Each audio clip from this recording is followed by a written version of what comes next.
The countdown had begun. From camp to camp, excited rumors spread. Even the breeze stirred differently. Men who for many weeks and months had grown acclimatized to waiting, so that each camp had become a makeshift town with its own rules and customs, almost home-like, now sensed in the vibrations of the air and self-important scurrying of runners that battle was approaching. Blacksmiths' fires were bellowed to white heat. Whetstones were tested, spears and arrows sharpened, armor burnished until it dazzled like the sun itself. Elephants fretted, straining at their tethers, swinging their great heads from side to side. Horses rolled their eyes, their nostrils flaring in longing for the freedom of the gallop. In each camp, the shout went out, "Form up! Form up!" And in the din of chariot wheels, of roaring elephants, of drums and conches, the hosts of foot soldiers formed their divisions and then marched about, practicing fierce war cries, joking, trying out armor and weapons. Now that the point had come for girls and women to part from their sons, their brothers and husbands, were they struck as if for the first time by what it meant that their dear beloved might never clasp them in his arms again, that his voice, so ordinary a strand in the fabric of their daily lives, might become a sound bitterly yearned for, so that in years to come, a distant voice resembling his would make them turn their heads and weep. Like a slow-moving landmass, the force set off. Hundreds of thousands of armoured infantry, tens of thousands of bullock carts laden with food, equipment, every kind of weapon, making for the plain of Kurukshetra. With them went servants, cooks, surgeons, craftsmen, attendants, and camp followers. Rank on rank of glossy horses, harnessed to 40,000 fine chariots, came next, and then the war elephants, tusks sharpened to lethal points, all trained to stay calm in the cacophony of battle. Now Duryodhana appointed the commander-in-chief of all his armies. He asked Bhishma, incorruptible, distinguished warrior of enormous skill, to take that post. "You must understand," said Bhishma, "that though I will exert my every nerve, summon all my expertise to kill the Pandava forces, I will never fight Shikandin." "Why is that?" asked Duryodhana. "Because he was once a woman, and I will not fight a woman. He was born as Shikandini, and in her former life she was Amba, whom I abducted together with her sisters Ambika and Ambalika as brides for my brothers. When Amba realized she was betrothed to another suitor, I allowed her to leave. But her suitor refused to take her as his wife, regarding her as my cast-off. Heartbroken, she passionately wished me dead. After severe austerities and making heartfelt pleas to powerful gods, Amba set fire to herself and with her final breath vowed that she would have revenge on me. She was reborn and reared as the son the parents had always wanted. Now he leads an army for the Pandavas and has marked me as his adversary. But because he was born a woman, I will not fight him. Fate will take its course." On the eve of the battle, the two sides agreed a covenant, a code of conduct. Rules of engagement properly laid down. Warriors should fight their counterparts, horsemen against horsemen, infantry against opposing infantry. Stragglers should not be killed, nor should anyone in retreat or who had lost his weapon, or one intending to surrender. No one who was unprepared should be attacked. An assault should not be made without giving due notice. Charioteers, those engaged in transport, those blowing conches or clashing cymbals, should not be targeted, nor should animals drawing chariots or carrying men. Principle is one thing, practice another. Soon, battle frenzy would wipe these agreements from men's memories, but for the present, all were clear on how to conduct themselves.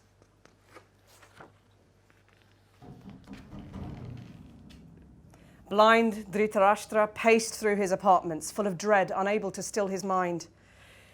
He sought Vyasa and sobbed to him about his son's wickedness. "Wringing your hands is useless," said the sage. "Time has run out for your son and their friends. While the fighting lasts, I can at least grant you the gift of sight, so that you can see the events as they happen."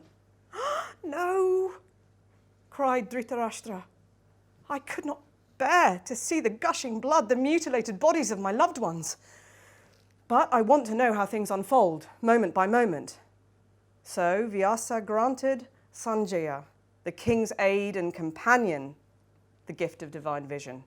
He would witness all that took place on the battleground, whether by day or night, whether openly or in men's secret hearts. There would be nothing hidden from him. And in this way, at second hand, the king would learn everything. "Nature is out of joint," said Vyasa. "The very planets are engorged with blood and fly amok out of their natural paths." "Without doubt," said Dhritarashtra, "fate has designed a terrible disaster."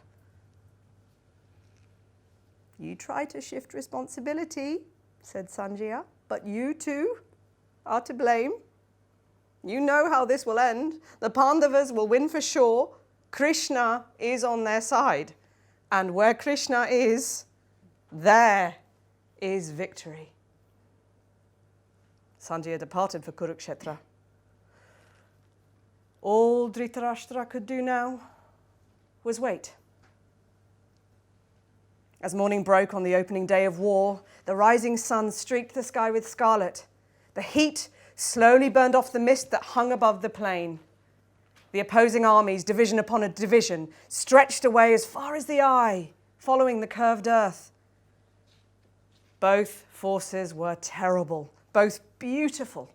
In both, men's hearts were filled with joy and pride at being part of it. This grand display, this glorious event, this sacrifice, this, the well-trained warrior's highest calling.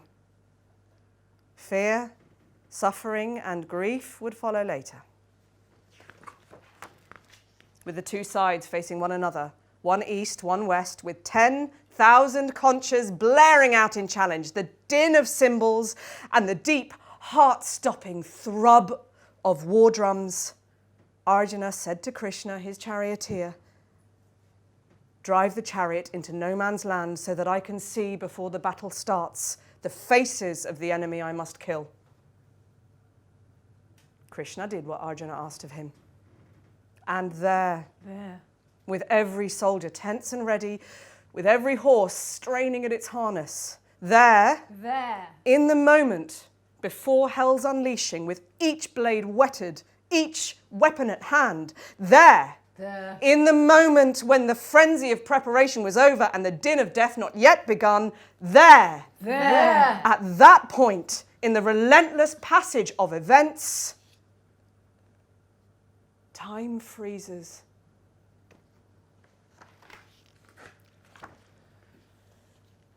Arjuna sinks down in his chariot. His warrior's heart has failed him. His eyes stream with tears, his limbs tremble, the great bow Gandiva drops from his hand. Time itself holds its breath. For Karna, Kunti, for his brothers, for Krishna, for each differently, Arjuna is the point, the mainspring of action. He is the hero on whom all the hopes of the Pandavas are pinned, the obstacle above all others Dhritarashtra's son sees as blocking his path to victory. But now he is unravelled by distress. He gazes at rank upon rank of kinsmen. They are so familiar, human as he is. How can they be stranger to him than strangers?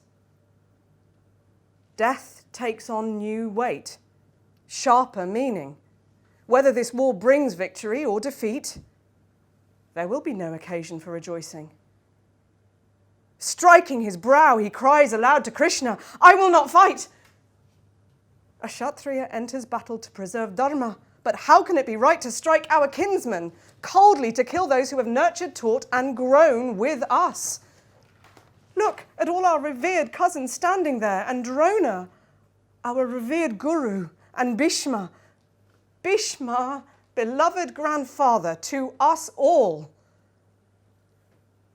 He looks so serene, full of resolve.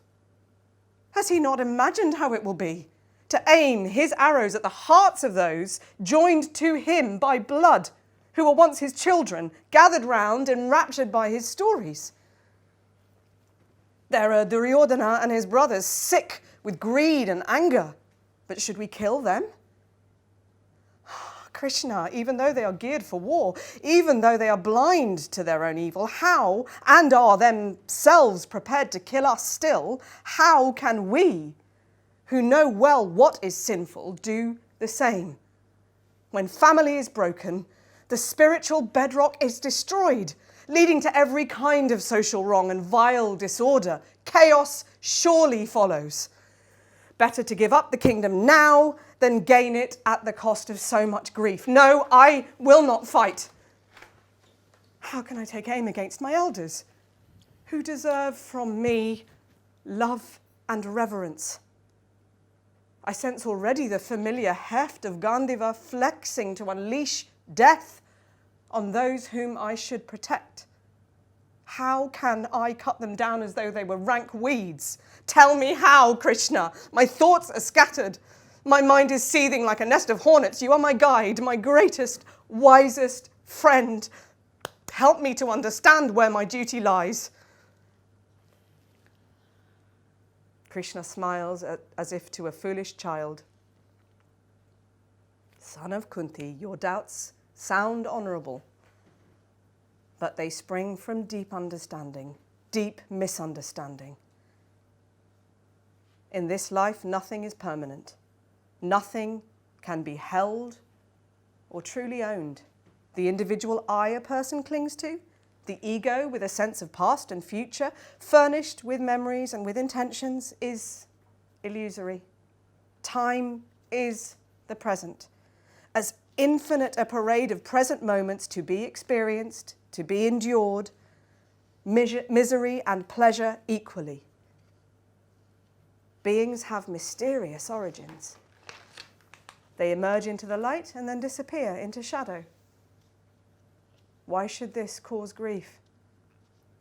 But in that case, protests Arjuna, why are you urging me to fling myself into this terrible war? Why should I not go into a forest ashram and meditate?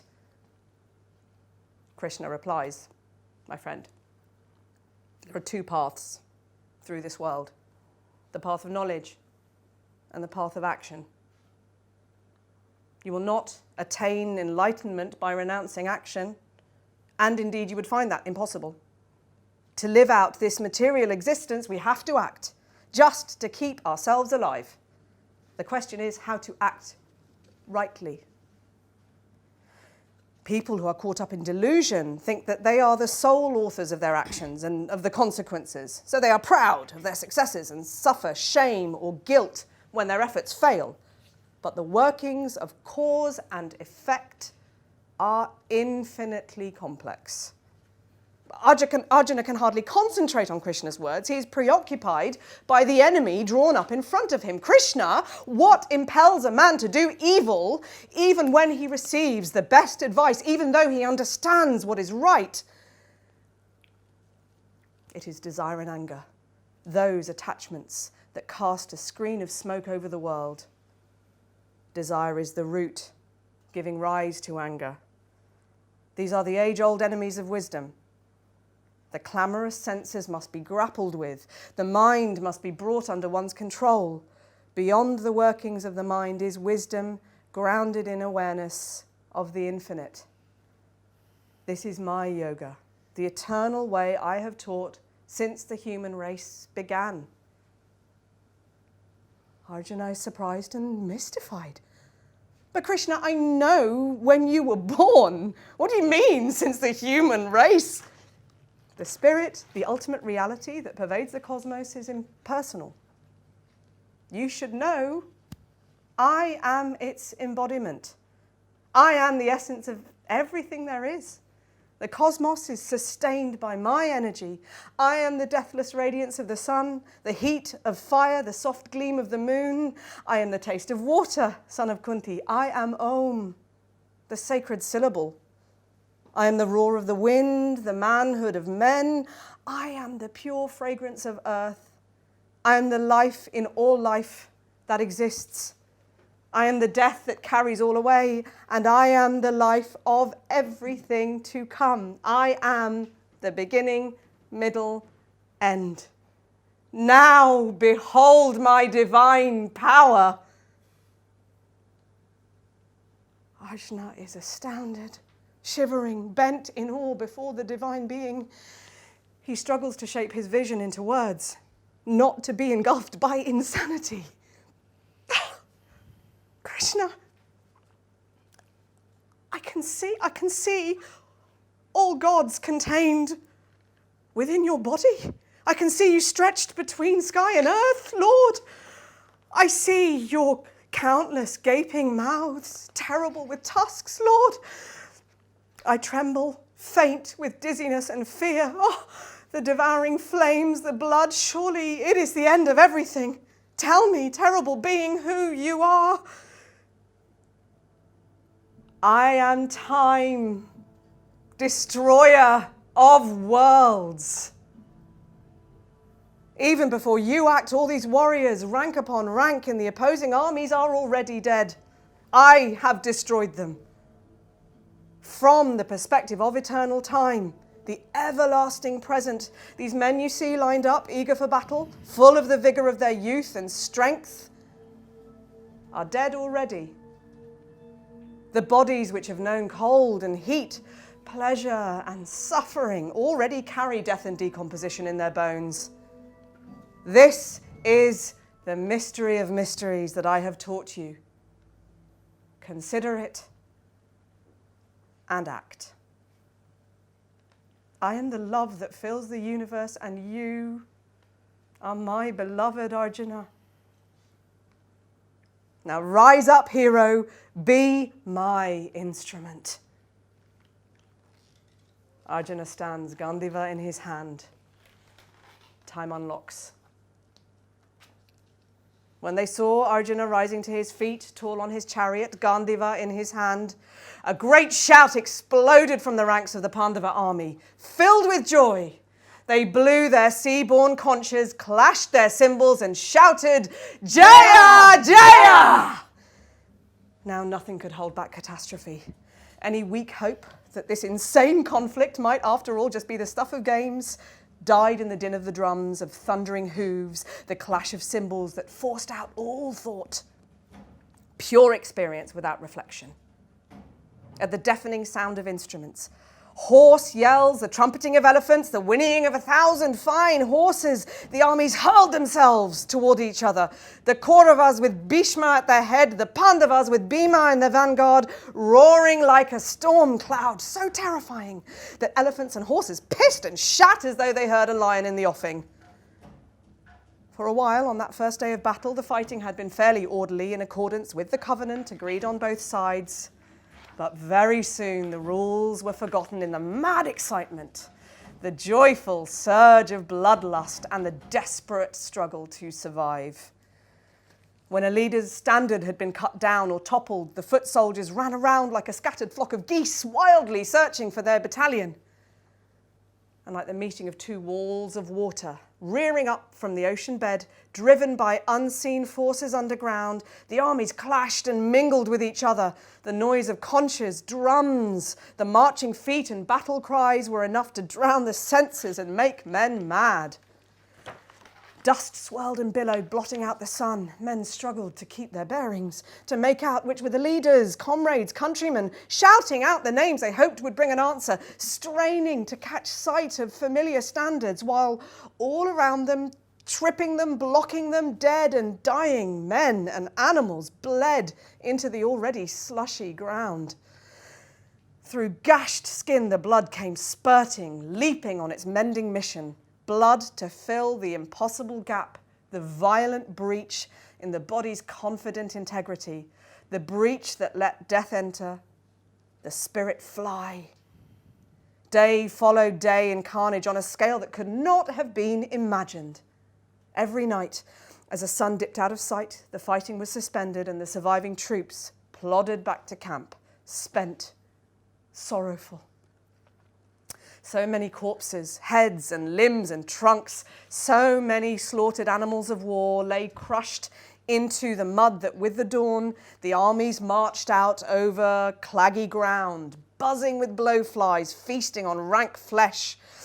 Best breathe in through the mouths, best not look down, in case the sight of sightless eyes, parched mouths looked too much like their own, in case they saw the mangled breastplate of a friend or a brother. It seemed the whole world was consumed by horror. Yet only a short walk away, farmers were tending fields, feeding their soft-eyed oxen. Women were cooking, babies being born. During the darkness, the two camps were silent. There was no carousing now. The men were too exhausted by their struggle, their part in the rolling juggernaut of war that held them in its vast machinery. Now they slept. Only the bark of jackals that muffled footfalls of the night sentries were heard. After divesting themselves of their armour, Yudhishthira and his brothers with Krishna walked to Bhishma's tent. Bhishma received them lovingly and with the greatest joy, asking them in what way could he serve them. Yudhishthira said, "Grandfather, you stand high on your chariot, radiant as the sun. Today your skill brought devastation to our troops. Tell me, how may we defeat you?" "While I am alive," said Bhishma, "you cannot obtain victory. So you should strike me down without delay to save yourselves days of useless carnage. This is what you must do. I will not fight in inauspicious circumstances. Therefore, I will not fight Shikandin for the reasons that you know. Let Arjuna advance toward me with Shikandin in front of him. He may then attack me. Then, only then, your victory will be certain." Grateful, sorrowful, the Pandavas returned to their own camp. The Terrifier felt even more tormented than before. To be responsible for Bhishma's death, on the advice of the old man itself, seemed to him unbearable. I remember how I used to climb onto his lap and dirty his clothes in my thoughtlessness, yet never, he said, a reproachful word. I used to call him father, and he would say, "Not your father, child, your father's father." How can I kill this man who nurtured me, who was so dear to me? I cannot do it. "You have to do it, Arjuna," said Krishna. Several times, Arjuna with Shikandin tried to move closer to the patriarch. Each time he was deflected by a challenge from a formidable Kaurava warrior. Bhishma battled on, but more and more he felt how futile was the woeful slaughter he was engaged in. He was prepared for death. Seeing Yudhishthira nearby, he said, "This body has become a burden to me. If you love me, see that Arjuna attempts to kill me soon." Yudhishthira mobilized his forces to converge entirely on Bhishma. The Kauravas did the same, and the ensuing battle was the most terrible of the wars so far. How did it end? Bhishma thought of the boon given to him by his father many years before, that he would choose the moment of his death. Now, he thought, the proper time for him to die had come. He heard the voices of celestial beings, Vasus, his brothers, calling from above, "Do as you have decided, best of Bharatas. Withdraw your mind from violence." A shower of fragrant flowers rained down on Bhishma's head as if to show the approval of the gods. The sun was sinking in the western sky. Bhishma told his charioteer to drive straight into the heart of the Pandava force. And there he stood, tall, calm and beautiful, hands together, bow unflexed by his side. He was smiling. Dushasana was with him. Ambidextrous Arjuna, half sheltered by Shikandin, shot with either arm, inflicting massive damage. Shikandin too shot many arrows into the patriarch and destroyed the large and lovely standard that all along had inspired the Kauravas.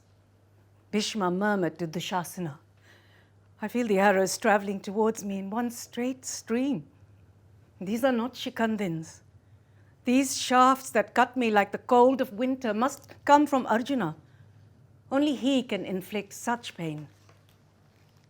Now, Bhishma, as if in a final gesture, as if he could not bring himself to die passively despite his resolution, hurled a spear at Arjuna, who blocked it and cut it into 3 pieces. The old warrior took up a sword and gold-edged shield and started to climb down from his chariot. Arjuna smashed the shield to fragments. Then it seemed that the entire army of the Pandavas was shouting joyfully and vengefully, "Throw him down! Capture him! Cut him to pieces!" Shooting at Bhishma an arrow shower so dense that soon his body was entirely hidden by arrows sticking out at every angle. His chariot was awash with blood. He staggered. He toppled over headlong to the ground, his head toward the east. And as he fell, the earth shook, and everyone who saw him screamed, "Bhishma, the invincible, has fallen!" Seeing him fall, the hearts of everyone lurched with him. His body did not touch earth, but was suspended, as if on a bed, by his exoskeleton of arrows. A strange sound filled the battlefield, the sound of stillness, of nothing happening. All stood motionless, having no appetite for battle now. Some wept, some fainted, some extolled Bhishma, some cursed the order of Kshatriyas. Warriors on both sides laid down their weapons and clustered around Bhishma. He greeted them, and then he asked that a headrest be found for him. His head was hanging down uncomfortably. Many fine, luxurious pillows were brought, but he refused them all. "These are too soft. Arjuna, find me something suitable." Arjuna took up his bow, Gandhava, consecrated it, and shot 3 arrows into the ground at just the right height to hold up Bhishma's head. The patriarch was pleased. "This is a pillow for a warrior. I will rest until the sun is journeying toward the north. After the winter solstice, then I will relinquish my last breath." Surgeons came, skilled at removing arrows. Bhishma honored them, but then dismissed them. "I am content. I have reached the highest state available to a Kshatriya. In time, I wish to be placed on a funeral pyre and burned with these arrows still in my body." Both Pandavas and Kauravas attended the son of Ganga. Around his bed of arrows, throngs of people jostled, the kind of crowd that might be gathered at a holy site, pushing for a glimpse of the great man. The pain from Bhishma's wounds was agonizing, and he burned with fever. "Water! Bring water!" Pots of cooling citrus-flavored water were brought at once, but Bhishma rejected them and called for Arjuna. The Pandava took his bow and shot into the earth a well-aimed arrow. Up gushed a fountain of pure, sparkling water of heavenly scent and taste. All who saw it trembled in awe. Bhishma quenched his thirst. Then he said to Duryodhana, "Listen to me. You'll never defeat Arjuna. Even the gods, together with the Asuras, could not do it.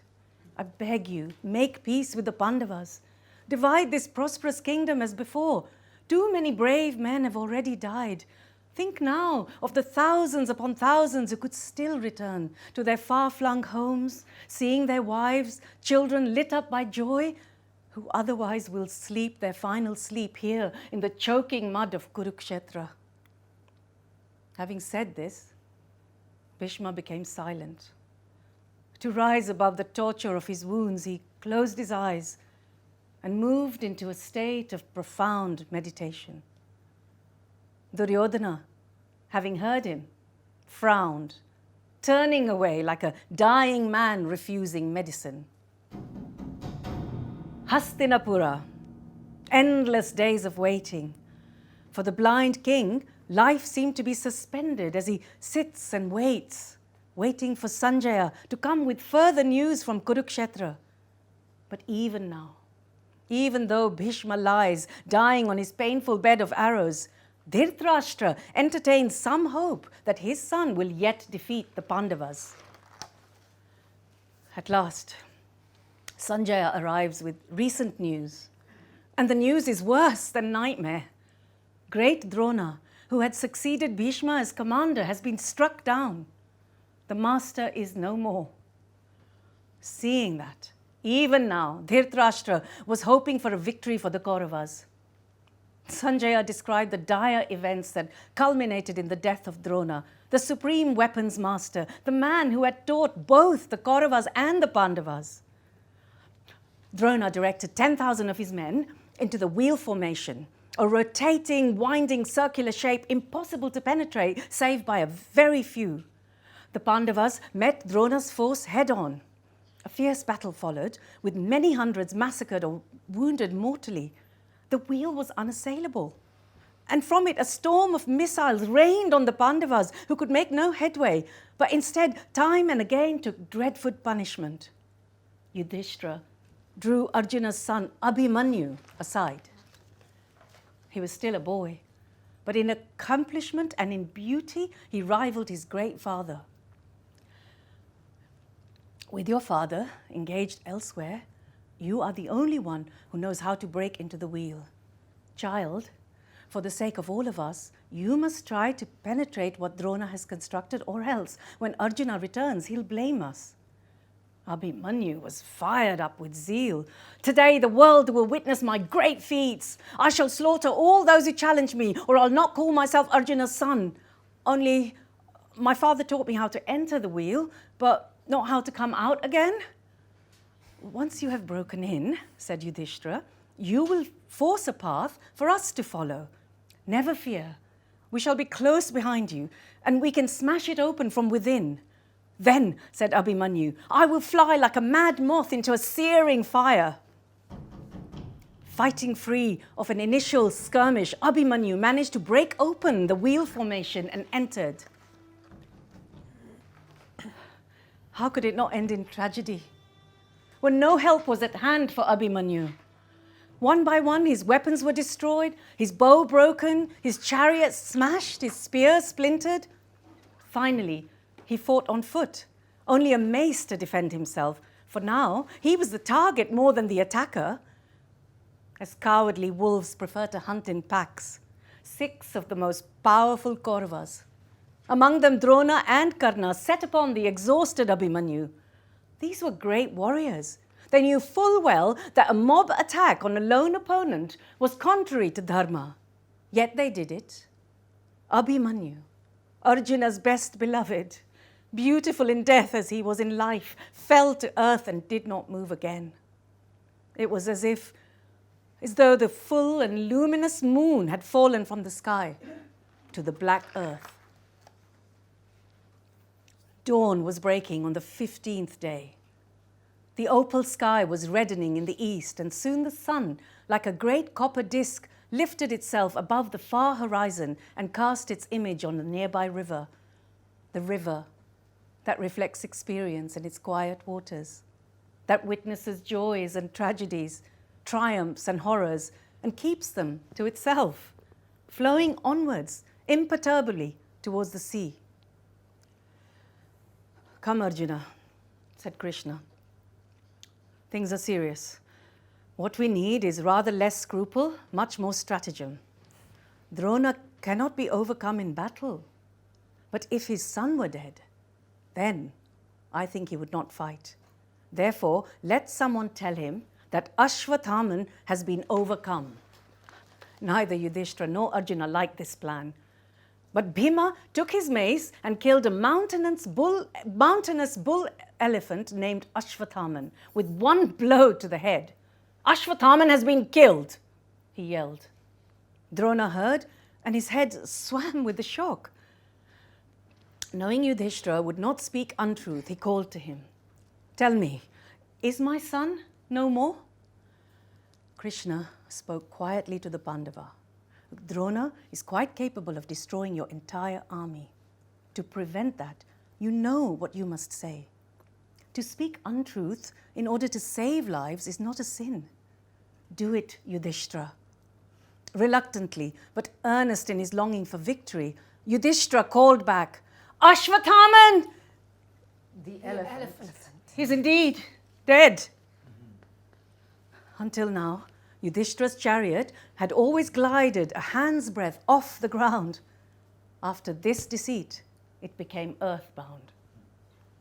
Drona laid down his bow and other weapons and, seated on his chariot, composed himself in yoga, in profound meditation. As he sat, seemingly still alive, his soul was liberated from his body and traveled to the domain of the blessed. Some men saw his spirit flying upwards like a meteor, merging with the firmament. It was the 17th morning of the war. Arjuna, thwarted by the lack of progress, said to Krishna, "I should confront Karna and fight him to the death, his or mine." "No," said Krishna, "that time has not yet come. Let Bhima's ferocious son Ghatotkacha fight him. You apart, he is the only one of us who can stop Karna." With zest, Ghatotkacha rushed at Karna, and there followed such a combat, such a thrum of bowstrings, such a wielding of celestial weapons, such an invocation of illusions that men in the two armies witnessing thought they had never seen such a display. Karna knew he had few means to defend his forces, who were crying out to him. Calmly, he thought, he knew what he must do. With resolution, he took out the spear Indra had given him, the divine missile he had reserved for Arjuna, the weapon he had long counted on. He raised it high. Karna hurled the spear. That dreadful dart blazed as it flew, hissing like a snake, and plunged into the heart of Bhima's son, felling him instantly. As he died, he shone like Himavat illumined by the sun. Then proud Karna walked away in silence. The Pandavas had loved Ghatotkacha and saw their forces grim and demoralized, shed tears of grief. But Krishna was exultant, laughing with delight, embracing Arjuna. With his death, our victory is certain. If Karna still possessed the sacred spear, even you could never cause his death. But make no mistake, it will not be easy to overcome him, even now. You must do as I tell you. There will come a time, a moment as you fight him when his chariot wheel will stick to the ground. Disregarding all the rules of warfare, you must kill him when I give the sign. The time had come. This would be the duel that would decide the outcome of the war. It struck onlookers that the two combatants looked surprisingly alike. Both tall, broad-chested, well-proportioned, beautiful, both godlike in their energy and strength. Among the demons and celestial beings, some supported Arjuna, some Karna. The sky was for Karna, the earth for Arjuna. Vaishyas, Shudras, and those of mixed descent, they cheered for Karna, while Arjuna was the hope of the higher orders. The gods themselves were divided between the two heroes. Indra supported his son Arjuna, while Surya sought victory for Karna. Arjuna, with several well-judged shots, penetrated Karna's armor. Exultant, Karna struck him back, laughing aloud. Arjuna, with preternatural skill, stripped Karna of his beautiful gold headdress, his jeweled earrings, and his shining armor, then wounded him so deeply and severely that Karna gasped, staggered, streamed with blood. The driver's son set down his bow and quiver, thus signaling a respite. Arjuna, observant of the rules, he let fall his bow. But Krishna urged him on. Don't let up now. Kill him while you can. Arjuna obeyed, and soon Karna was spiked with arrows all over his body. But rallying, he snatched up his fine bow and pelted Arjuna with fiery shafts. The hour of Karna's death was fast approaching. Time itself, whispering in his ear, told him that earth was starting to devour his chariot wheel. The chariot lurched, tilted, and stuck fast into the ground. His lovely bow fell from his hand. As Krishna and Arjuna closed in on him, Karna climbed down from his chariot and struggled to release his mud-bound wheel. Hold off, he cried. Only a coward strikes when his opponent has laid down his arms. Arjuna, you are a man of principle. You observe dharma. Do what you know is right. Krishna shouted. Oh, it is well and good for you to plead dharma when you are in trouble. Now, where was dharma when you outraged Draupadi? Where was it when you helped Duryodhana to plot the murder of the Pandavas? And where when you connived in their exile? And when young Abhimanyu was outnumbered, where was dharma then? Karna bowed his head. He picked up his bow. Then Arjuna destroyed Karna's glittering, bejeweled standard, symbol of Duryodhana's ardent hopes. Seeing that, a shocked lament arose from all the watching Kauravas. Arjuna took out his hefty arrow with blade as broad as two hands joined together and placed it in his bow, Gandhava. He prayed that it would find its rightful mark and aimed. The arrow, flaming like a comet, flew with unearthly speed, straight and true, and struck off Karna's head. It fell to earth as the red disk of the sun drops at sunset. It was afternoon. It is said by some that as Karna's spirit left his body, he saw a Brahmin, Krishna in disguise, who asked him for gold. Having none to give, with a stone, Karna knocked out his own teeth with their gold caps, washed them, and offered them. Then Krishna granted him the supreme vision of his divine self and promised him whatever boon he wished. Karna considered victory for Duryodhana, but he asked rather that Kunti should be brought news of his death. He knew. She would then come to the battlefield and tell his brothers who he really was. He asked for a second boon. In his life, he had been unable to gain the merit of feeding others, since no one would want hospitality from a driver's son. So he asked Krishna that in his next birth he should have that chance. Krishna blessed him and granted his wish. After hearing of the death of Karna, Dhritarashtra spent his time in dread, braced for the most crushing news of all. It was not long coming. At dawn next day,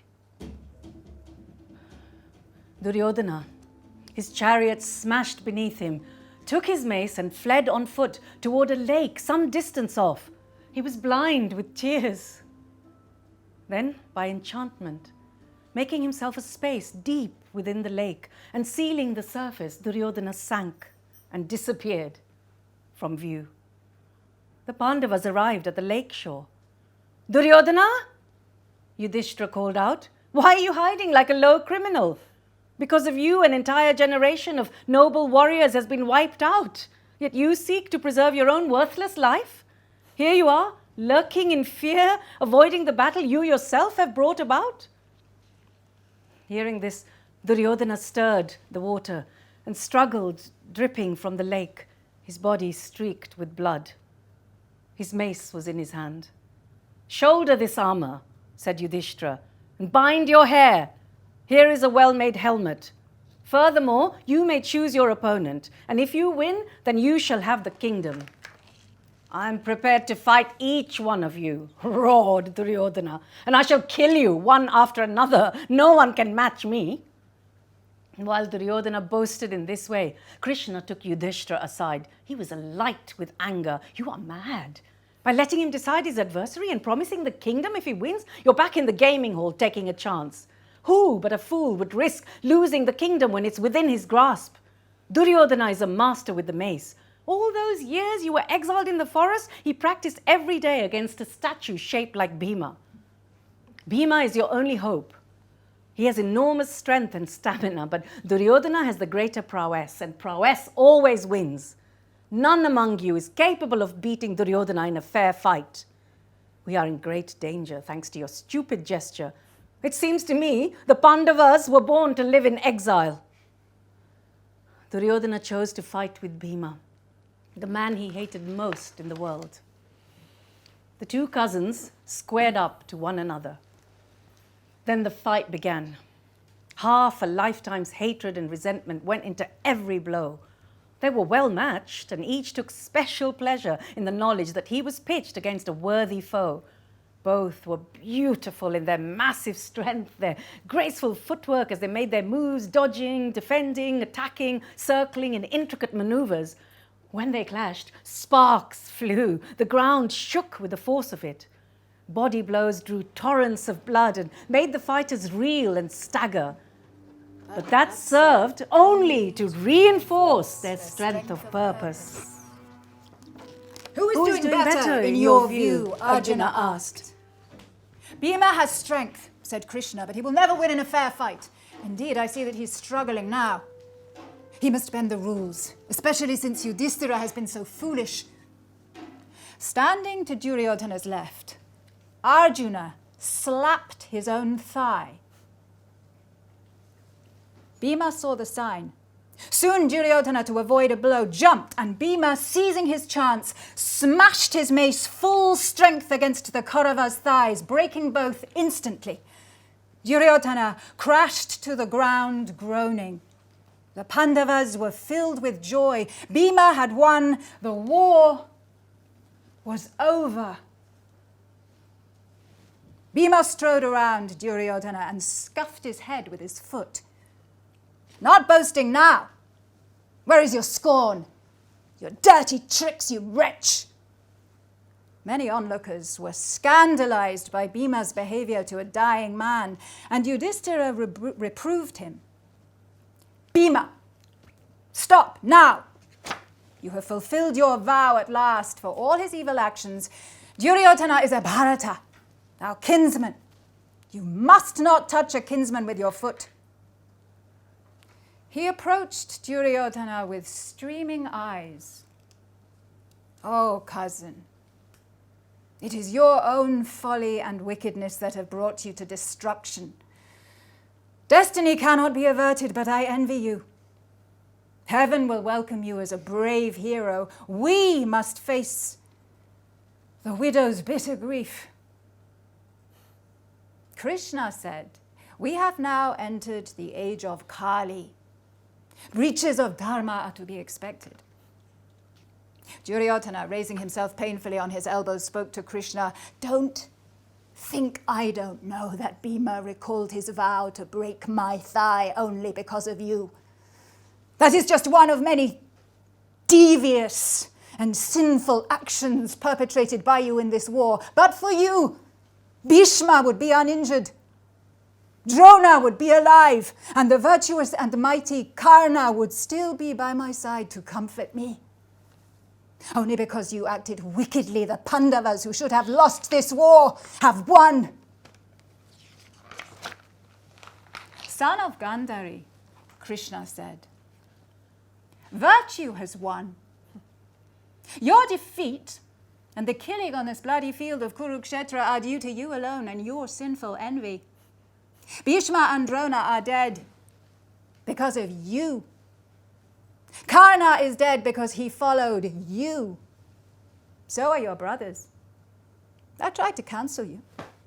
Your father, Bhishma, Vidura, and Drona all tried. Enslaved by all-consuming greed, you would not hear the wisdom of your elders now. bear the consequences. Duryodhana, sweating with pain, replied, "Listen, Krishna. Today those I love most will welcome me in heaven. Who then is more fortunate than I? As for you and the cheating Pandavas, you must live on in this unhappy world, bereaved, burdened by sorrow and regret." At this, the Pandavas became ashamed and wept, their previous joy contaminated. Krishna spoke to them in a voice like thunder. "Listen to me. Each of those mighty warriors was unbeatable by lawful means. Knowing that righteousness was on your side, I arranged that you would overcome these great opponents. If I had not done this, victory would never have been yours. War would have dragged on indefinitely. The same applies to Duryodhana's death. In war, faced with defeat, foul means are fair. When the enemy has superior numbers, any stratagem is permissible. The gods, in their battle against the demons, trod the same path. And what the gods think fair, men can surely emulate. Now, friends, go back to your tents for well-earned rest. Having lost all who were dearest to him, what could the father of 100 sons do now? What kind of life remains to him? So rich in children only a month before, his line secure a treasury of sons to keep his memory alive, he now stood destitute, as though they had never lived. He was reduced to a stupor of distress. His blind eyes leaked and dripped like a cracked cistern. His soft hands trembled uncontrollably. Sanjaya was stern. "Why do you sit there? Self-absorbed, weltering in misery, grief, feeding greedily on itself, never brought any good. Do something useful. See that all those fathers, husbands, sons, all those kings and followers whose flesh, thanks to you, now mixes with the mud, at least receive the proper funeral rites. Enough self-indulgence." "Unfeeling man, you are too severe," moaned Dhritarashtra. "I'm like a husbandman who has long watched his orchard grow, mature and bear ripe fruit, who now has all his sturdy trees destroyed by lightning and the howling desert wind." Sanjaya was unmoved. "Blind as you are, unfit for a warrior's life, perhaps the glamour of war excited you, that glorious ideal. However it was, you were too fond of Duryodhana and loved to please him. You yearned for the kingdom to belong to the Kauravas alone, and you were blind to Dharma. But now, regret is useless. Rather seek for understanding." Then Vidura told the blind king this story. A Brahmin, caught in an endless cycle of rebirth, finds himself in a thick forest, full of terrifying animals and other creatures. He is lost and runs here and there, searching for a way out. In the heart of the wood is a hidden well overgrown with vines, and the Brahmin falls headfirst into it and hangs there upside down, struggling, unable to get free. A fierce elephant waits at the top of the well shaft to attack him in case he does happen to escape. Black and white rats gnaw busily at the roots of the vines.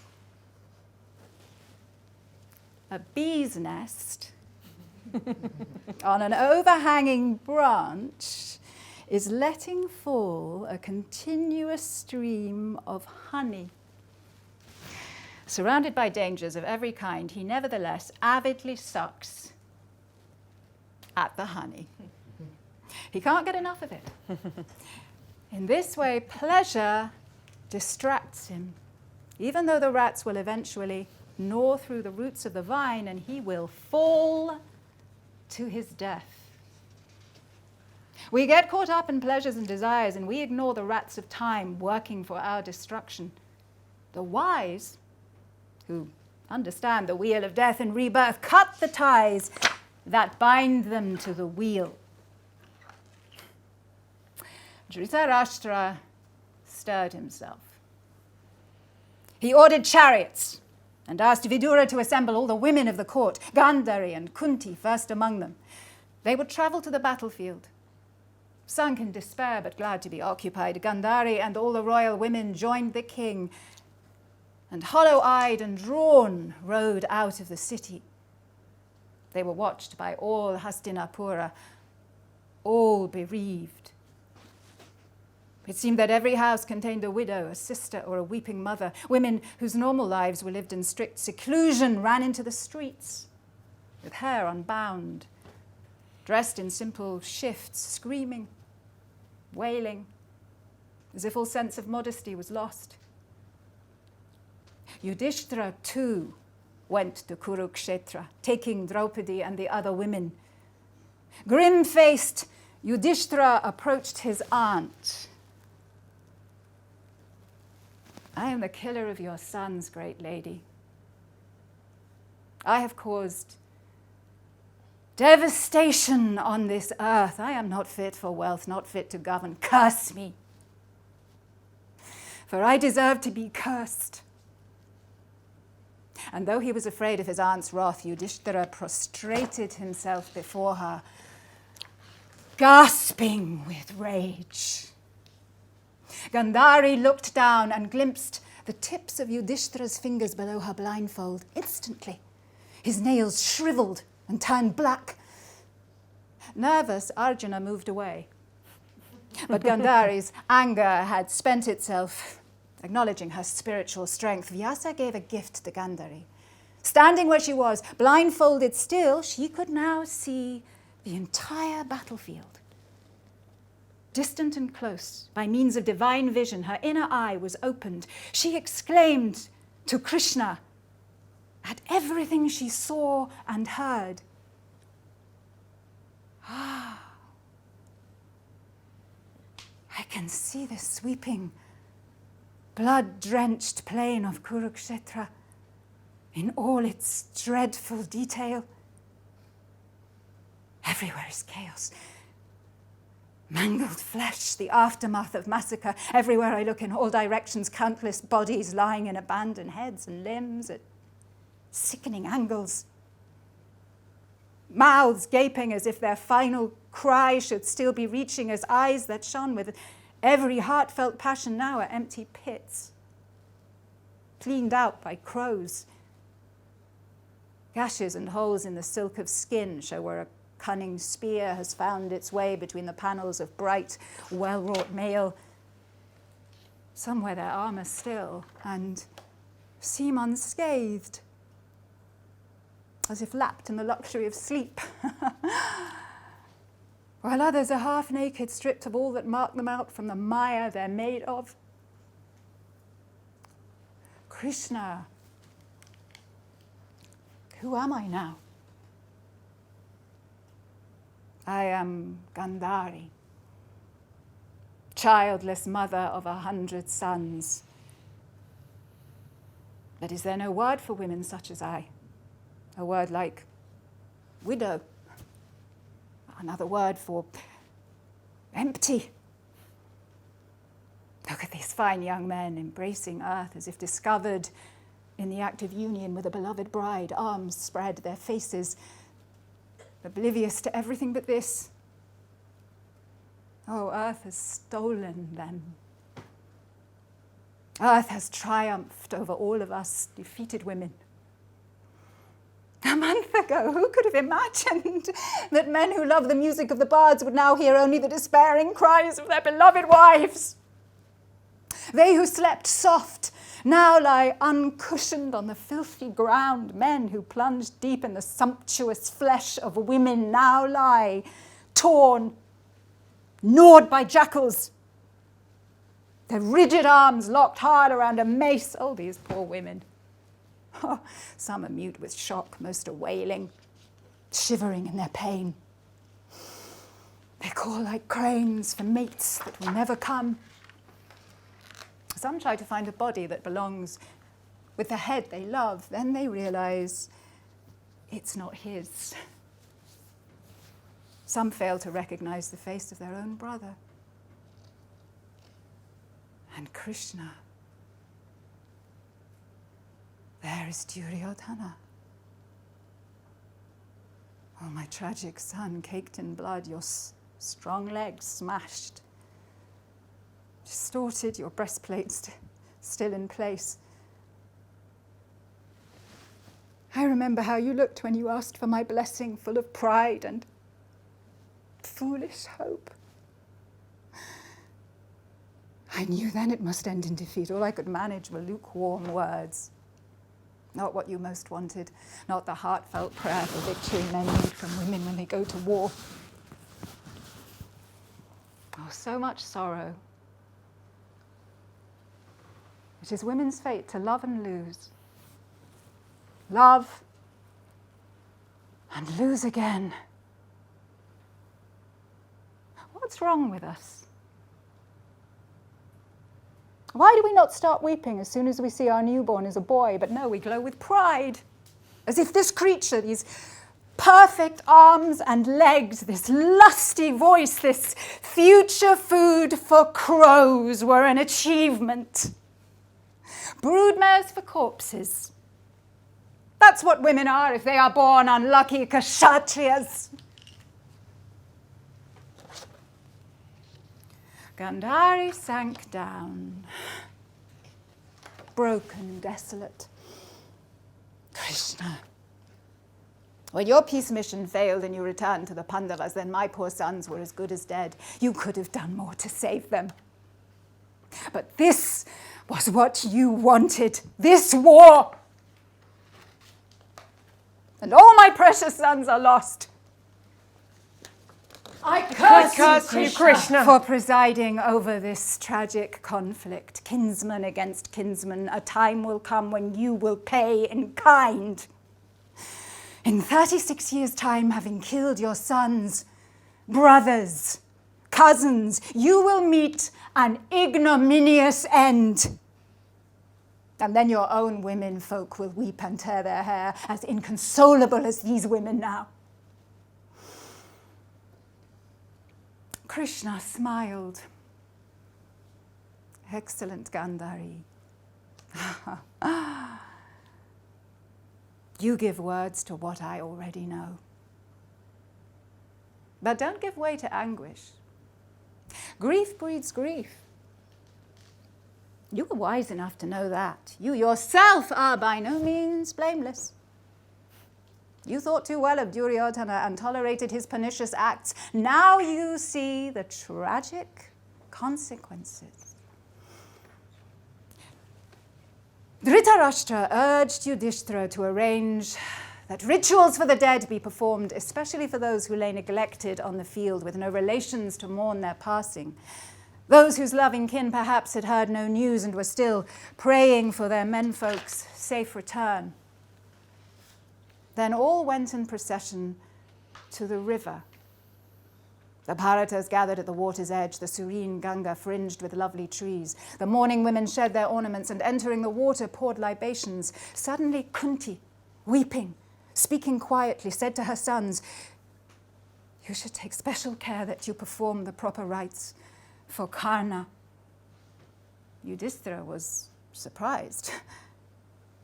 "That hero Karna," said Kunti, "whom you thought the son of Radha, whom you despised as a driver's son, that man who was unrivaled in integrity, pour libations for him. He was your brother." Yudhishthira stared at her, uncomprehending. "I bore him by the sun god Surya secretly when I was very young. Too young to understand what was happening. I was beside myself with fear and shame. Secretly, I stowed him in a casket, carried him to the river and gave him up, watched my son float away." Yudhishthira flared up in rage. "If only you'd not kept that secret to yourself for all these years. Ah! I curse all women! May they be unable to keep secrets. If only we had given up ambition, we never would have done this dreadful harm. Ambition.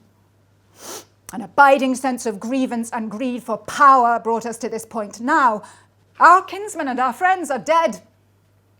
I know Duryodhana always hated us. He wronged us many times. We responded. We were like dogs fighting for a bone, and both dogs died. For neither of us has won. Millions of men, too young to have enjoyed the pleasures of the world now, never will, because of us. Yudhishthira then sent for Karna's wives and joined them in performing funeral rites with Vedic hymns and solemn incantations, relinquishing to sacred Mother Ganga, the hero he had never known, as brother. As the tranquil water flowed around him, Yudhishthira stood silent and alone. Then, his mind boiling in confusion, he stepped out of the river onto the bank. I'm going to give up the kingdom, take my leave of you, and live in the forest without possessions. Then I shall be free. Arjuna, you must rule instead of me. The kingdom is yours. I wish you joy of it. Arjuna was furious. What nonsense. What feeble self-indulgence. Having won the kingdom through enormous sacrifice, do you think you can just walk away? Yudhishthira was silent. Draupadi spoke. Yudhishthira, a kingdom whose king shrinks from exercising due authority can never prosper. Kunti told me when you married me, Yudhishthira will bring you great happiness. She was wrong. Your mind is out of joint. And when the eldest in a group is mad, the rest follow. If your brothers had their wits, they would clap you in shackles and rule the earth. A man who behaves like you needs medicine, ointments, inhalations, poultices, whatever it takes. Oh, Yudhishthira! Even though I have lost my precious children, after our sufferings,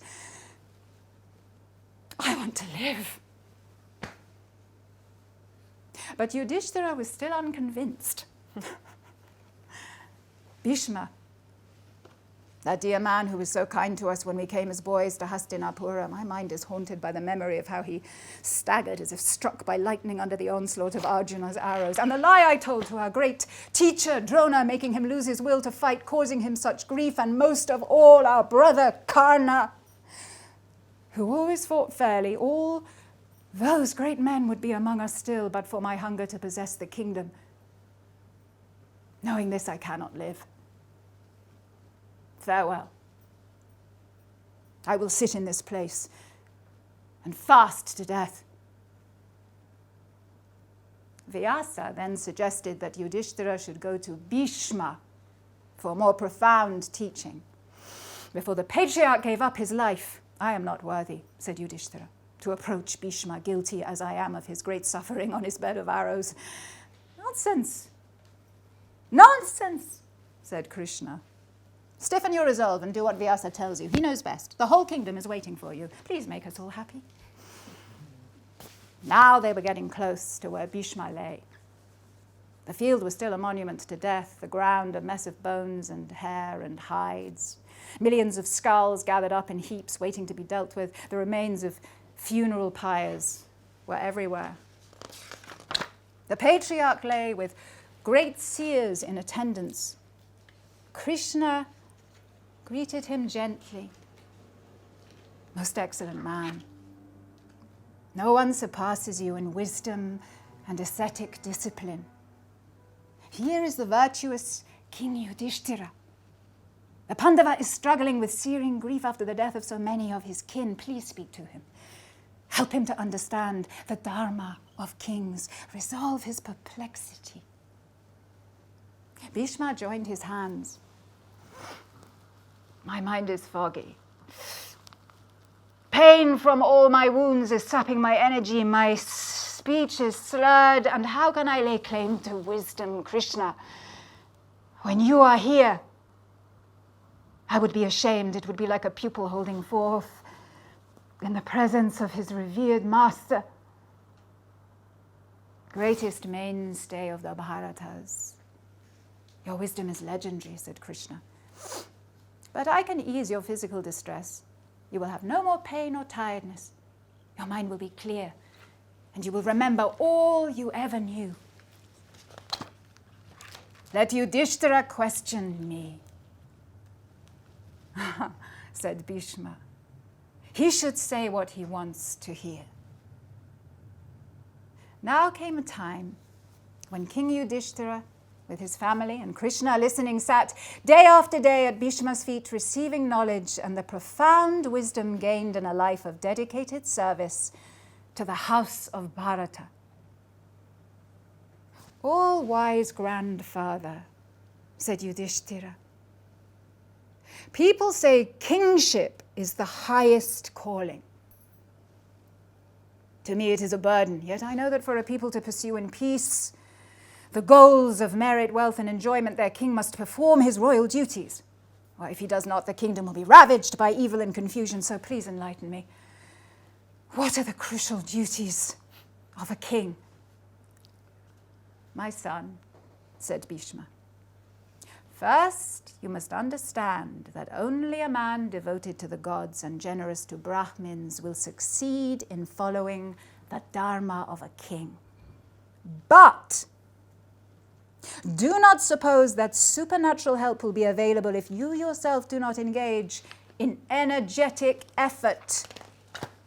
Both these are necessary, human striving and blessings from the gods. But of these two, effort is most crucial when informed by a strong, unwavering devotion to the highest reality.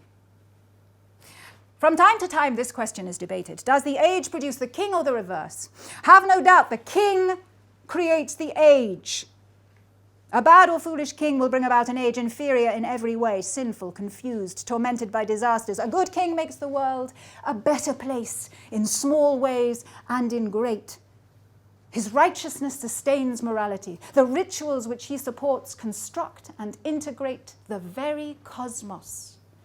For him, the right path is not pursuit of personal liberation and does not lead to renunciation.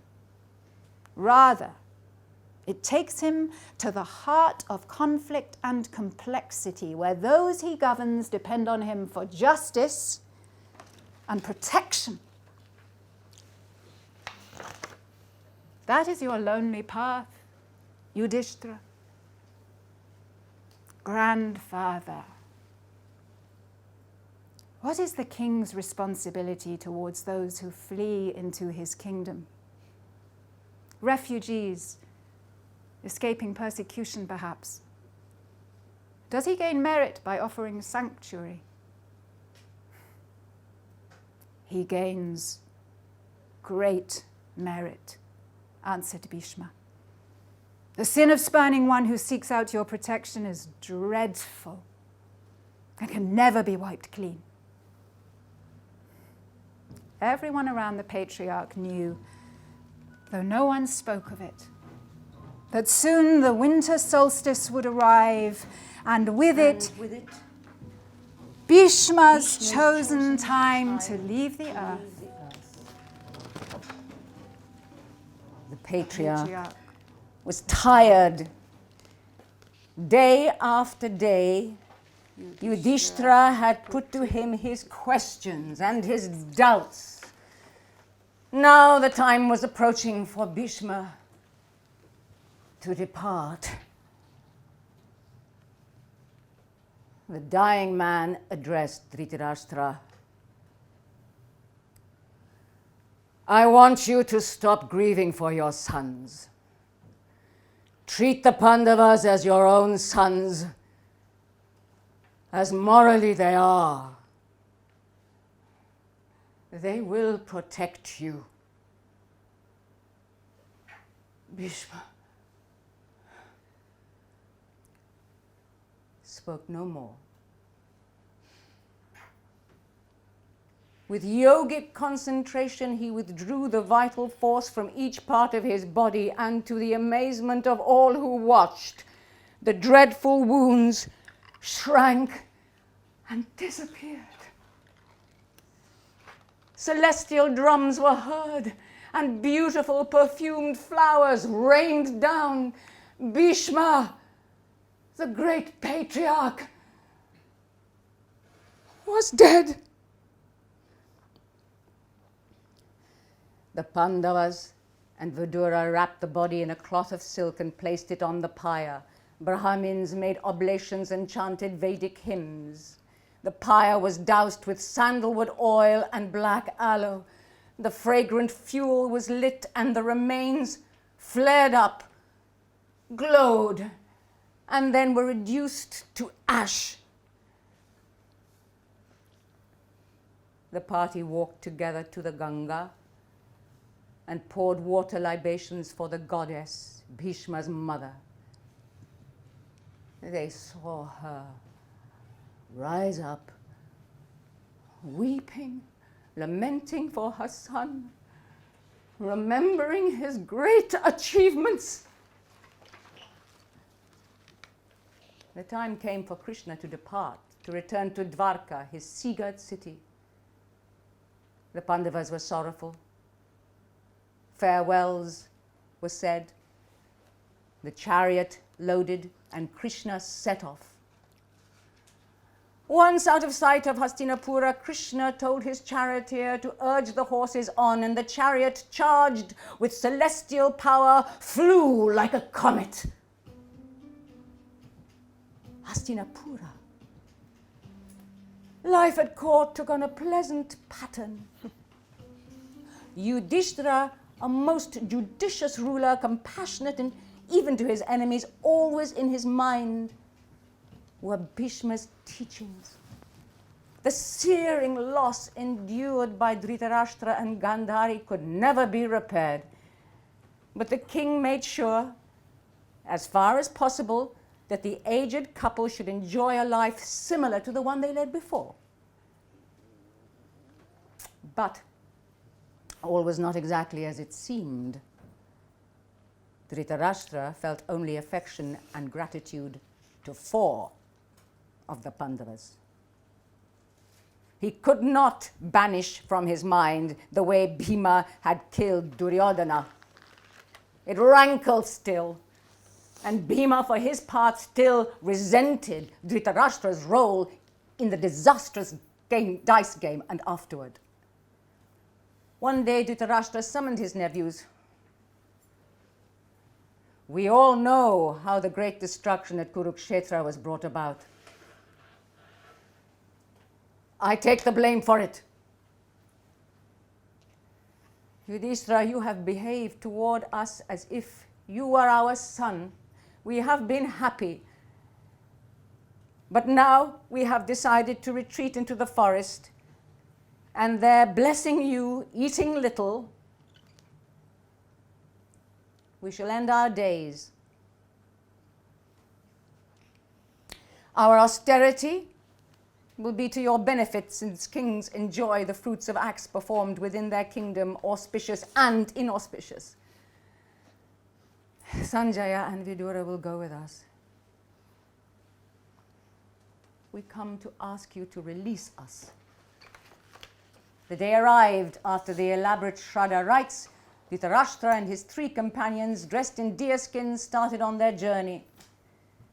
The entire court and the citizens came out into the streets and sorrowfully escorted their old king out of the city. Then slowly they turned back toward their homes. Kunti did not turn back. She had decided to accompany the others to the forest. Yudhishthira was shocked, so were his brothers. Together they begged Kunti to change her mind. Mother, you cannot go. It was you who urged us to fight for justice. You said the kingdom should be ours. How can you leave us now? Abandon us when we have gained the fruits of your advice. I have made up my mind, replied Kunti. This is no quick decision. My heart is burdened by sorrow and guilt at the death of Karna. I was very wrong not to reveal the truth about his birth. And now I grieve bitterly every hour of every day for the man who was and was not my son. All I can do is seek to expunge my sin by penances. For the last 15 years, I have devoted my life to Gandhari, whom I revere, both for her great virtue and as the wife of Pandu's older brother. I have watched you and your brothers flourish, but now my task on earth is at an end. The fruits of sovereignty are yours, not mine. So you must let me go, Yudhishthira.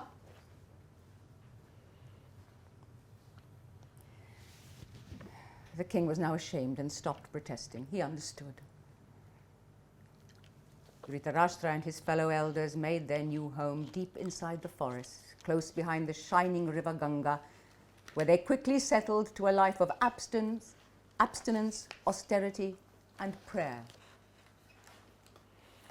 The Pandavas found no consolation in anything. This loss of the older generation brought back to them the pain of other losses. Their kinsmen and their sons, especially they thought of Karna, their lost, unknown brother, of how they might have loved him. Night and day they worried about Kunti and the other elders, ill-equipped for the life, far from luxuries of court. At last Sahadeva, echoed by Draupadi, convinced the king to organize a journey to the forest to reassure themselves that all was well. Arriving at the Ganga, they saw their mother and others collecting water. Sahadeva rushed to embrace Kunti, weeping profusely, and she gathered her darling in her arms, then cried aloud with happiness to see her other sons and Draupadi. Dhritarashtra said, "It makes me happy to have you all around me, those I love, but my mind never ceases to be tortured by memories of the many wrongful acts my foolish and misguided son committed. When I think of how many brave men died because of him and because I indulged his wickedness, well, then I burn. I know no peace either by night or day." "My husband speaks the truth," said Gandhari. "And we all suffer, all who are bereaved.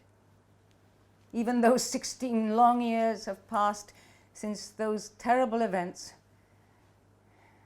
the worst is wondering what has happened to them now. All our fallen sons, brothers, husbands." She turned to Vyasa, who was visiting. "O Rishi, you are capable of wonders. If you could enable us to see them as they are now in the afterlife, then I think we would find peace at last." Vyasa said, "When night falls, if you go down and stand beside the river, you will see them rising up like swimmers from their far dwellings in the afterlife."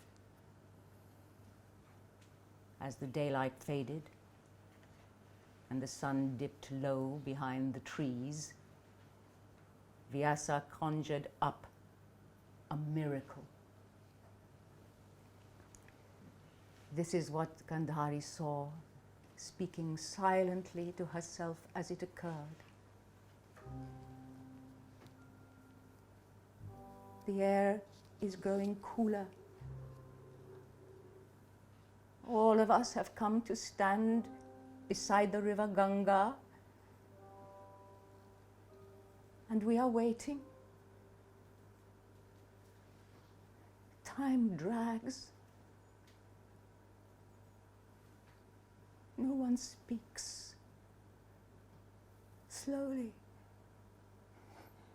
the forest birds are falling silent. Our hearts are pounding. With dread, with excitement, how will it be? What will we know what to say? The light is fading. There is a mist floating over the water. Silence. Vyasa stands in the shallows, erect, his lips moving. Now, a murmur from the river. Murmur. Becoming an immense rushing. A roar! Roar! Oh, wonderful! The water is churning, heaving, and the warriors I last saw on the field of Kurukshetra, broken and torn apart, are rising up from the depths of the Ganga in their thousands. Their lovely heads and bodies are unblemished, whole again, as when their womenfolk gave them a last embrace before the battle. Oh, but this sight defies the power of language to describe. The most splendid celebration ever seen must have been dull compared with this. All the different celestial realms have yielded up their dead inhabitants for this one night, and bitter enemies are embracing now. Now fate is satisfied. The gods, whose wishes are opaque to us, have had their way, and by the grace of Vyasa's yogic power have released our heroes. For this one night, they can again be loving, open-hearted. They are perfected, cleansed of the human stain of hatred. Now they are turning to us, our men, and we, the living, take them into our arms and sink in their embrace. All these widows whose shrieks I last heard on the battlefield are screaming now with joy and recognition and something more. The Pandavas with Kunti meet Karna and are reconciled with him in perfect understanding. And now they rush to embrace their beloved Abhimanyu, and his wife too is blissfully united with the husband whose son now looks like him. Dhritarashtra clasps Duryodhana as I do. And we have all passed beyond any need for words.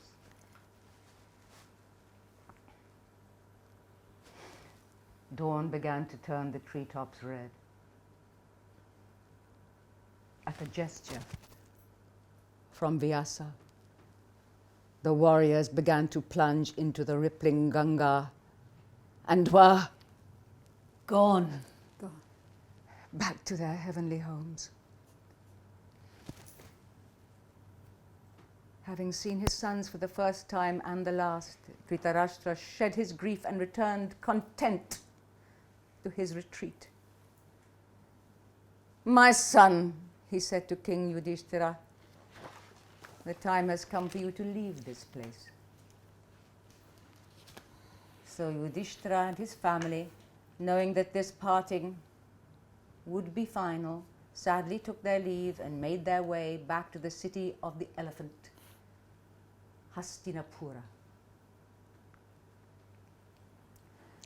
2 years later, the sage Narada visited. Eagerly, Yudhishthira asked for news of the elders. After you saw them last, said Narada, the Reverend Dhritarashtra with his companions moved his sacred fire deeper into the forest. One day a forest fire sprang up, creeping closer and closer to where the elders sat. Sanjaya urged his master to escape, but Dhritarashtra refused, confident in the power of his penances. And indeed, he was too weak to run from the hungry fire. Sanjaya escaped, but your uncle, Gandhari, Vidura, and your mother were burnt to death. You should not grieve for them. It was their will that they should die like this. 36 years after, Krishna wandered in his peaceful forest in profound meditation. He reflected on Gandhari's curse of long ago and knew the time had come for him to leave the world. Now all his tasks had been accomplished. He lay down on the ground, closed his eyes, and withdrew his senses. A passing hunter, taking him for a deer, shot an arrow and pierced him in the foot. Running up, the horrified hunter saw what he had done. No deer lay there, but a dark-skinned man in a yellow robe. Krishna blessed him. It was meant to be, he said, and died. Now Krishna was no more. Yudhishthira proposed to all his brothers and Draupadi that they renounce the kingdom and the world. Time, he said, cooks all things in its cauldron. We have achieved all that was preordained. Now there is nothing for us to do on earth. They all agreed. The king sent for Yuyutsu, Duryodhana's youngest brother. He consented to be the guide and helper of Parikshit, Abhimanyu's son, who would be the new king. Yudhishthira felt confident of peace and prosperity throughout the kingdom. On that appointed day, the 5 Pandavas and Draupadi, clothed in garments of bark and having fasted, left Hastinapura. They were reminded of the time so many years before when they had left the city in bark clothing after the defeat in the gambling hall. Then they were entering miserable exile. Now, quitting Hastinapura forever, they were at peace, feeling only joy. Some citizens escorted them on their way, still hoping to persuade them to return, but failing and bidding them a last farewell, they now turned back to the city and their new king. Only a stray dog stayed with the Pandavas, trotting along behind them, keeping pace. Steadfastly they journeyed onward toward the pure land of Mount Meru, greatest of mountains, home to the mightiest gods. Then, as they walked in single file, Draupadi fell down lifeless. "Brother," exclaimed Bhima, "why has she died now? She who was blameless, who never did a sinful act." Yudhishthira thought, then he said, "She was wife to all of us, but she always favored Arjuna. Perhaps that was her sin." They traveled on, and after some time, Sahadeva fell. "Why?" asked Bhima. Perhaps he was too proud of his wisdom. Nakula fell next. He thought that none could rival him in beauty. Then Arjuna fell to the ground and gave up the breath of life. He was too proud. Then Bhima fell to the ground. "Why me?" he cried. "I want to know." Yudhishthira replied, "You were a glutton, and you were proud of your mighty arms." And he walked on without looking back, accompanied only by the dog. After Yudhishthira had trudged on through the snow for many days, his gaze fixed steadily upon Mount Meru, he was exhausted. There was a rushing wind, and Indra appeared to him on a fine chariot. "Climb on," he said, "and come with me to heaven." But Yudhishthira stayed where he stood.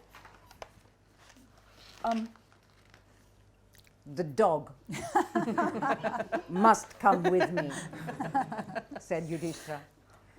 "Throughout our entire journey, he has walked beside me loyally, sharing all hardships." "Impossible! Heaven is no place for dogs," said Indra. You have won the supreme award by your virtuous life. There is no sin in abandoning a dog. I cannot do it, said Yudhishthira. It would be wicked to cast aside one who is so devoted from a selfish desire for the joys of heaven. But you have renounced all other ties, said the god. You left your wife and brothers lying on the ground. Why is the dog different? They were already dead. There was nothing more I could do for them. The dog is alive.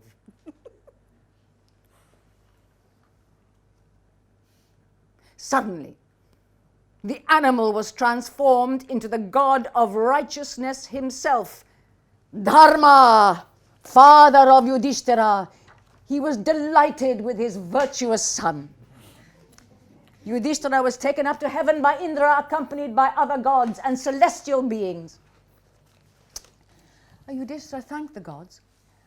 But now he said, I wish to go to that realm where my brothers and Draupadi have gone.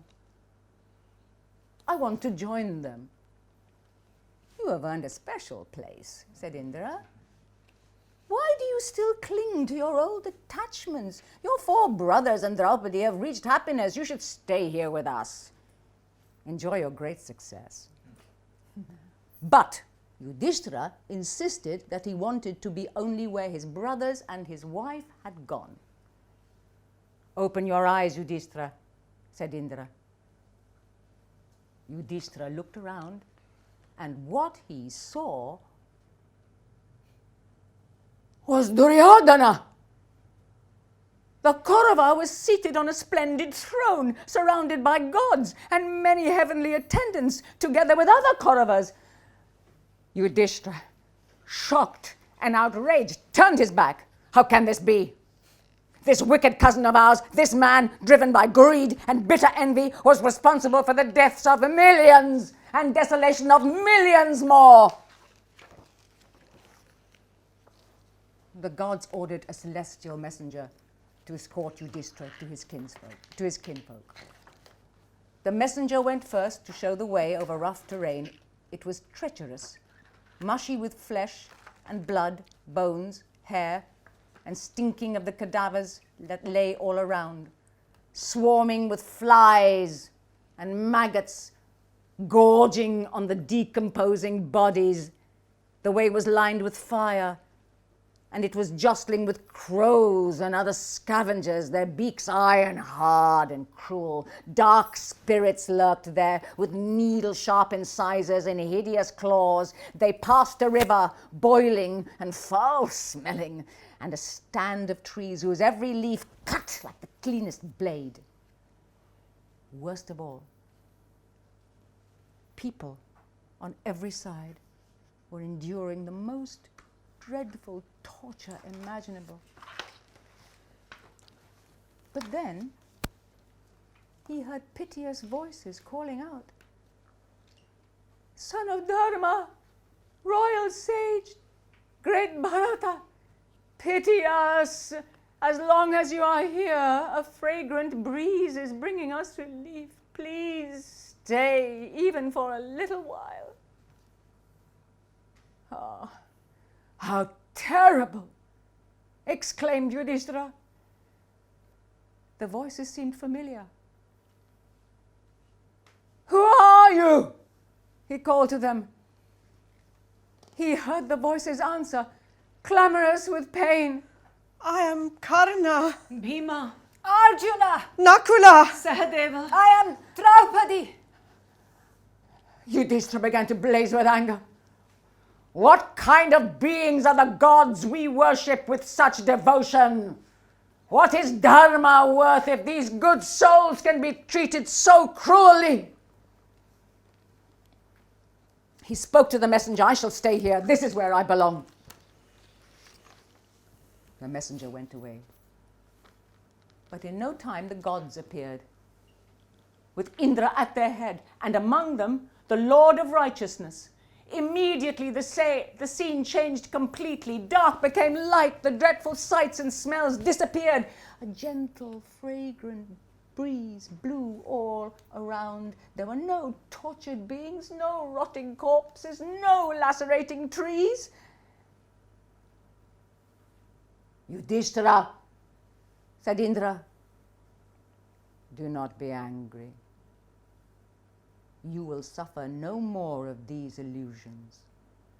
Hell has to be witnessed by every king.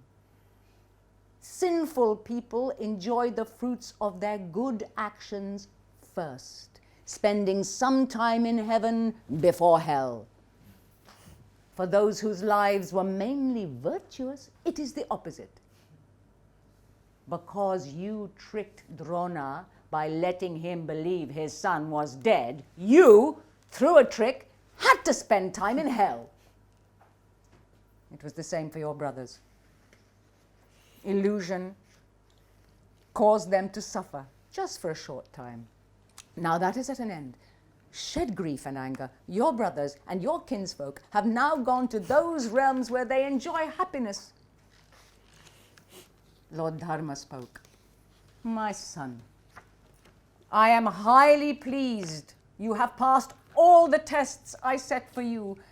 By the forest lake you answered my riddles. You showed loyalty even to a dog. And here, out of compassion, you chose to share the suffering of others. There is no one in all the world more virtuous than you. You must now bathe in the celestial Ganga, where you will cast off your human body.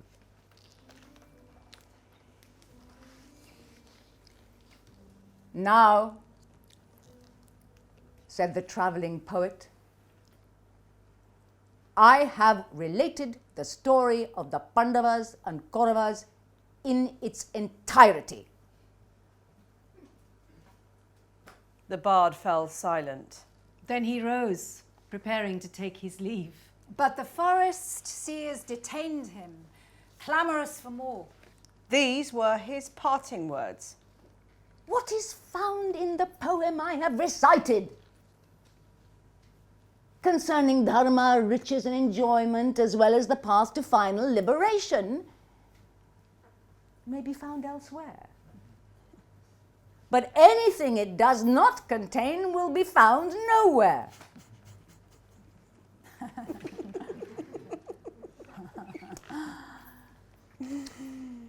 It should be heard by everyone on earth, the most exalted as well as the most humble. To read it brings enormous benefit. To recite it spreads enlightenment. For whoever gives voice to these teachings takes on the mantle of the wise Vyasa. It is said that the day's sins may be dissolved by listening to part of it at night in a joyful spirit, with a trustful heart, with a perfect quality of attention. We are born, we live our lives, we die. Happiness and grief arise and fade, but righteousness is measureless, eternal. So ends the matchless Mahabharata, composed by Vyasa.